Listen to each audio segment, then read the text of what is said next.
Live cities की night bulletin दिन भर बिहार में आपका स्वागत है। मैं गरिमा भारती। सबसे पहले आज की सुर्खियों पर एक नजर। बिहार में बीजेपी जेडीयू के रिश्तों पर उठने लगे सवाल। केंद्र सरकार के कार्यक्रम से नीतीश गायब, सिर्फ बीजेपी नेताओं को जगह। सीएम नीतीश की सुरक्षा में फिर चूक, काफिले में घुसी दूसरी गाड़ी। सुपौल में पूर्वी कोसी तटबंध का सीएम नीतीश ने लिया जायजा, जल्द काम पूरा करने का दिया निर्देश। मंत्री शाहनवाज हुसैन बोले, राष्ट्रगान गाने में क्या है बुराई, मदरसे में और बाहर भी गाना चाहिए।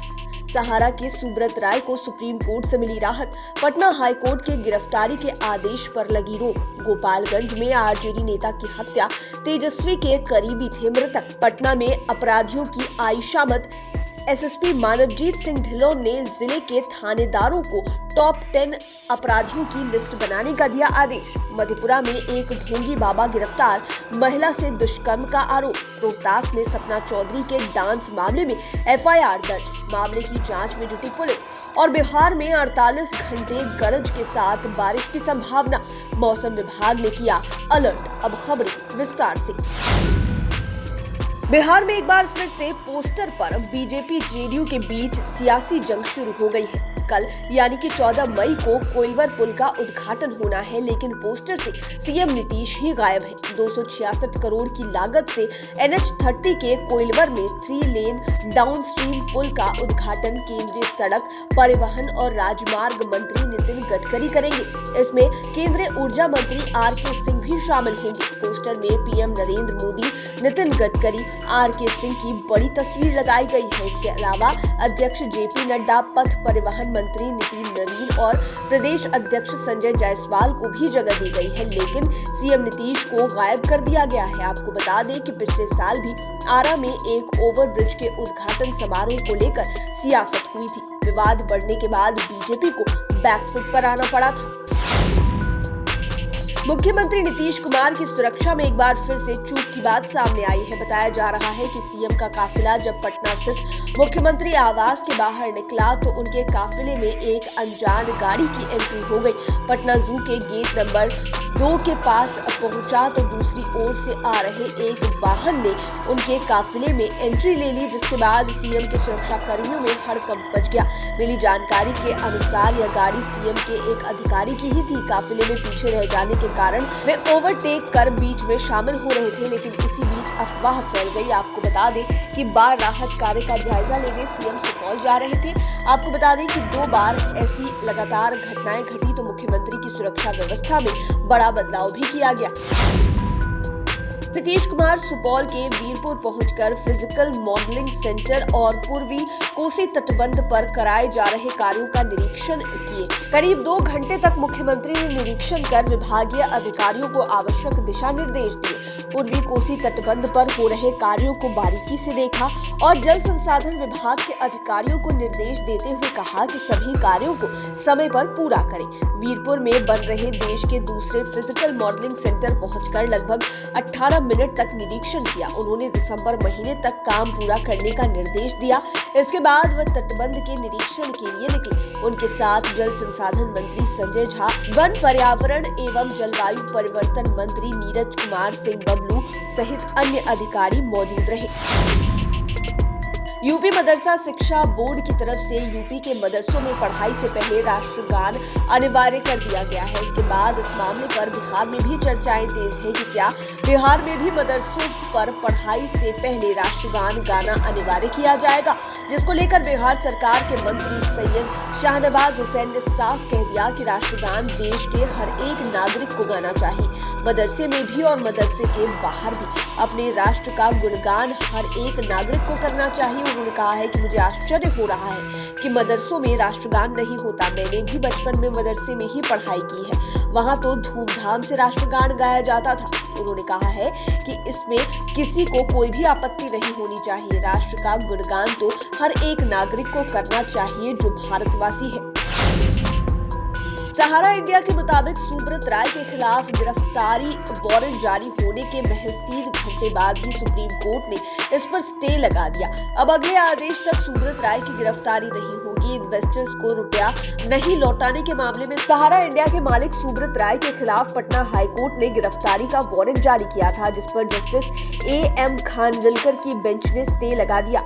सुब्रत राय के वकील कपिल सिब्बल ने सुप्रीम कोर्ट में कहा कि सुब्रत राय सहारा को मामले में बिना काम घसीटा जा रहा है। जस्टिस खानविलकर ने जानना चाहा कि क्या सुब्रत राय अग्रिम जमानत के लिए गए थे। इस पर कपिल सिब्बल ने कहा है कि हम इस मामले में किसी प्रकार से नहीं जुड़े हुए थे।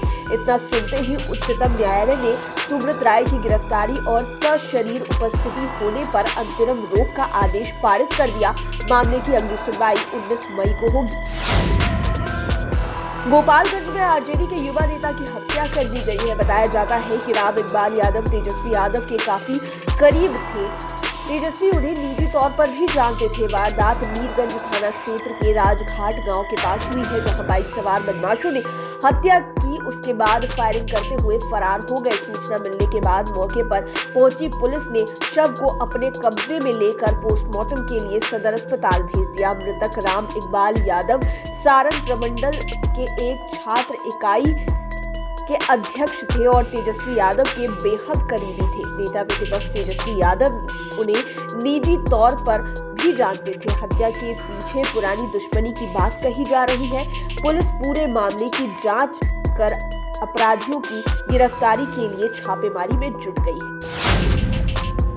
पटना एसएसपी मानवजीत सिंह ढिल्लों ने जेल के सभी थानेदारों को टॉप 10 अपराधियों की सूची तैयार करने को कहा है। इसके लिए एसएसपी ने गंभीर आरोपित और फ्रॉड करने वाले अपराधियों की लिस्ट तैयार करने की बात कही है। पुलिस के रडार पर आए इन अपराधियों की जानकारी थानों की सूचना पट पर लगेगी। साथ ही इन अपराधियों की तस्वीर नाम के साथ टांगी जाएगी। ऐसे में अब ये लोग अपनी पहचान को छुपा नहीं सकेंगे। एसएसपी ने अपने आदेश में कहा है कि थाना क्षेत्र में अपराध या अन्य शहर या फिर राज्यों में क्राइम किया हो वैसे बदमाशों की पहचान उजागर की जाएगी। मधेपुरा में बच्चा पैदा होने के लिए निसंतान दंपति को झाड़ फूक के नाम पर नशीला प्रसाद देकर दुष्कर्म करने के आरोपी को पुलिस ने गिरफ्तार कर लिया है। चिल्केश्वर स्थान के चिल्का बाबा को आलमनगर की पुलिस ने गिरफ्तार किया है। पुलिस अधीक्षक राजेश कुमार ने बताया कि 5 मई को आलमनगर थाना क्षेत्र के भागीपुर गांव में चिल्केश्वर स्थान के कैलाश पासवान उर्फ चिल्का बाबा पर पूर्णिया जिले के रुपौली थाना क्षेत्र की एक महिला ने दुष्कर्म का मामला दर्ज कराया था, जिसमें कहा गया था कि संतान प्राप्ति की बात कहकर झाड़ फूक के नाम पर 8 महीने से दुष्कर्म किया गया। एसपी ने कहा है कि बाबा के ठिकानों से फोटोग्राफ्स और कागजात समेत कई सामान बरामद किए गए हैं। उन्होंने कहा है कि कैलाश पासवान उर्फ चिल्का बाबा ढोंगी है और भोली भाली ग्रामीण महिलाओं को संतान प्राप्ति के नाम पर गुमराह करता है। बिहार के रोहतास में सपना चौधरी के डांस कार्यक्रम में हुए हर्ष फायरिंग के मामले में प्राथमिकी दर्ज कर ली गई है। कार्यक्रम में सपना चौधरी के डांस के दौरान हर्ष फायरिंग का वीडियो सोशल मीडिया पर वायरल हुआ था।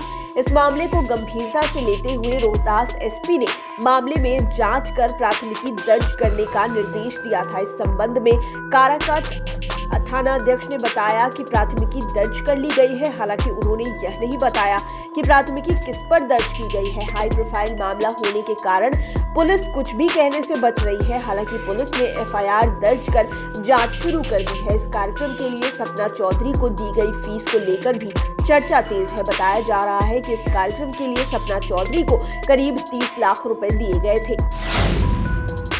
बिहार में 2 राज्यों के कनेक्शन से बारिश का मौसम बन रहा है। मध्य प्रदेश और उड़ीसा से बिहार तक जुड़ रही ट्रफ रेखाएं बारिश करा रही है। मौसम विभाग इसे प्री मॉनसून का असर बताते हुए अगले 48 घंटे तक बारिश का अलर्ट जारी कर चुका है। इस दौरान राज्य के अलग अलग इलाकों में गरज और आकाशीय बिजली के साथ हल्की से मध्यम बारिश की चेतावनी दी गई है। हालांकि मौसम विभाग का यह भी कहना है कि इस मौसम से गर्मी में कोई भी खास राहत नहीं होगी। अगले 2 से 3 दिनों में तापमान एक बार फिर से 4 डिग्री तक बढ़ेगा। मौसम विभाग के मुताबिक पूरे बिहार में पूर्वी हवा, दक्षिण पूर्वी हवा का प्रवाह जारी है। हवा के इस प्रवाह के कारण मौसम बदल रहा है। कहीं हवा की रफ्तार तेज है तो कहीं कम दिखाई दे रही है। लाइव सिटीज की नाइट बुलेटिन में फिलहाल इतना ही। खबरों की दुनिया में बने रहने के लिए हमारे चैनल को सब्सक्राइब करें। ये वीडियो फेसबुक पर देख रहे हैं तो पेज को लाइक करें, साथ ही साथ हमें ट्विटर पर जरूर फॉलो करें। धन्यवाद।